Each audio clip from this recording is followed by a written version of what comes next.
single-ended 1,000-watt HPS, like I said, whereas the commercial grower is going to get 16 to 32, or I don't know, maybe 90, 100. I don't know. It depends. 1,000 watts. Maybe they're going to want to mix spectrums. They're probably going double-ended at that point. You'd love to supplement with the sun at that point too. Is a recommendation on my part. Why not, man? It's free energy. It's definitely our lights produce a better quality light. You're getting a better quality medicine at that point when you're just using our lights. If you supplement with the sun, that's going to downgrade the quality, but upgrade you're spending less money and you're getting more medicine. It's just not as quality. So I mean, you have to actually make that decision as a grower. That's definitely one of the decisions we make, which is, do you want to go for quantity or quality?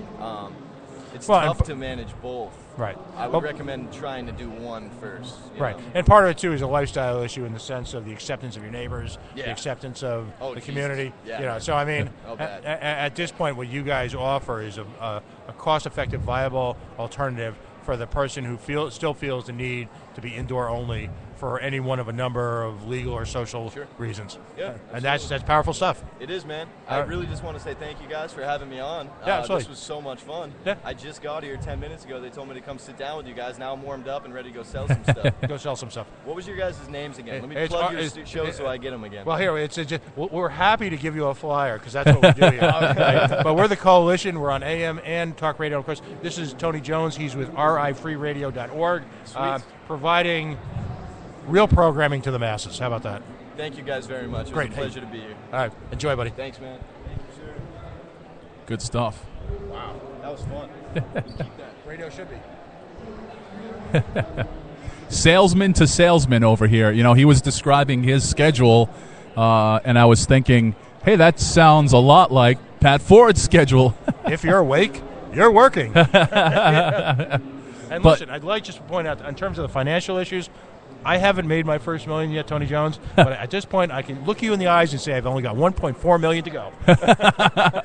You know, it's interesting getting into the medical aspects of things, and you know that I simply endorse the idea of recreational marijuana for folks that are 18 plus, et cetera, but I worked in security for a long time, and one of my many assignments was working at methadone clinics.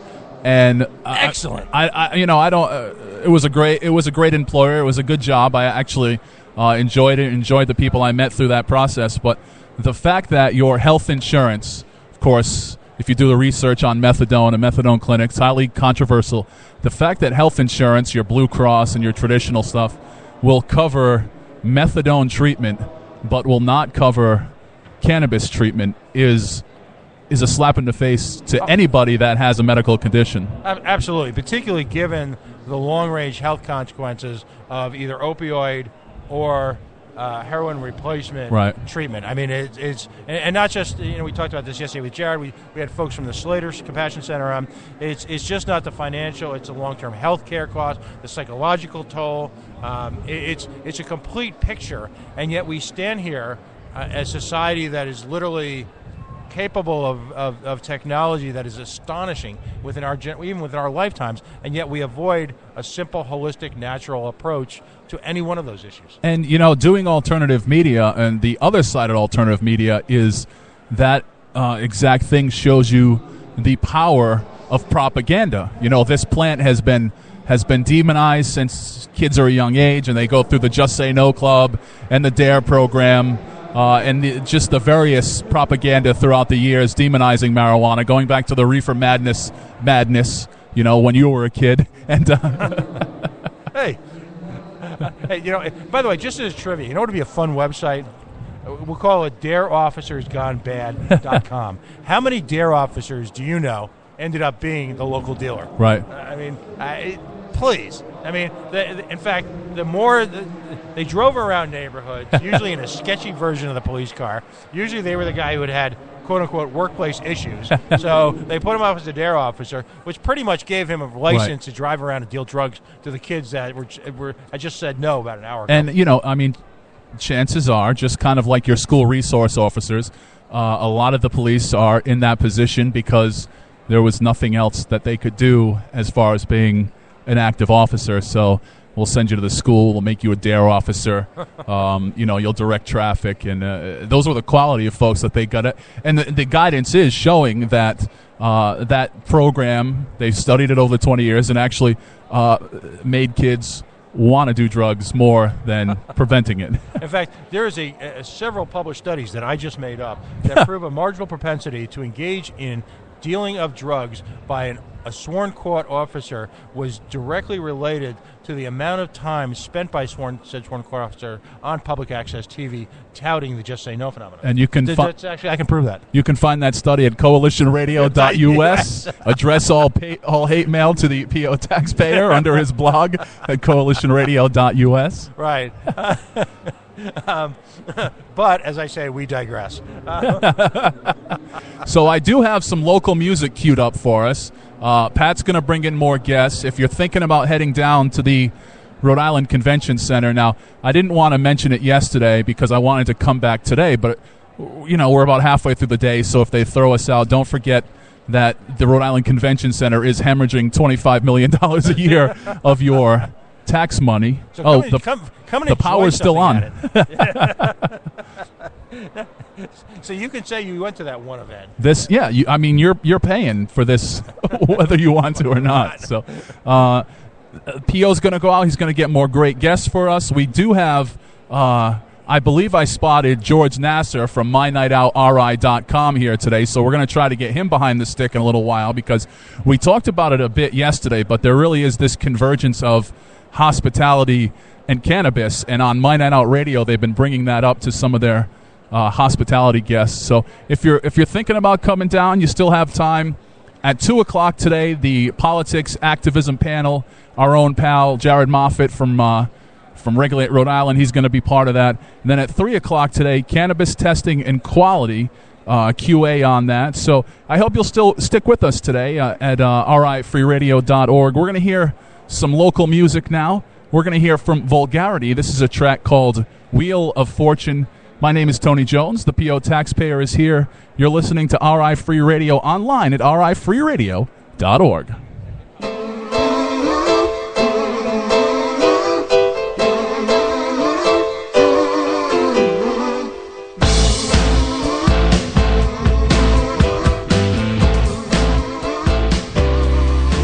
Back in the day, it was made known,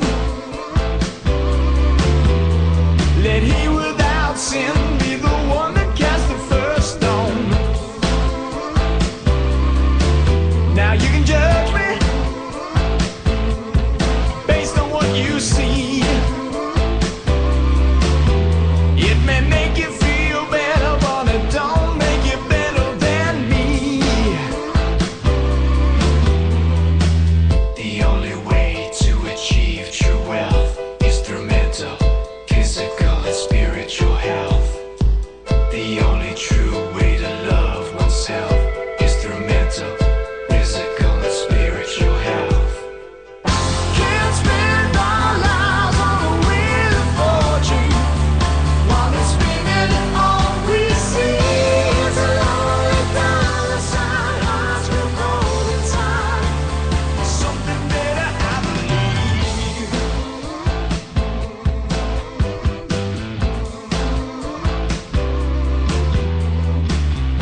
Tony Jones here, Rhode Island Free Radio, online at rifreeradio.org. Joined by my old pal, my co-host, the PO taxpayer Pat Ford of the Coalition, online at coalitionradio.us. And we are broadcasting live from the Rhode Island Cannabis Convention, the first ever Rhode Island Cannabis Convention. Of course, you all know if you've listened to me regularly, I am an old veteran of conventions. You know, the PO taxpayer, he does that every day. He travels around. I do it as a treat.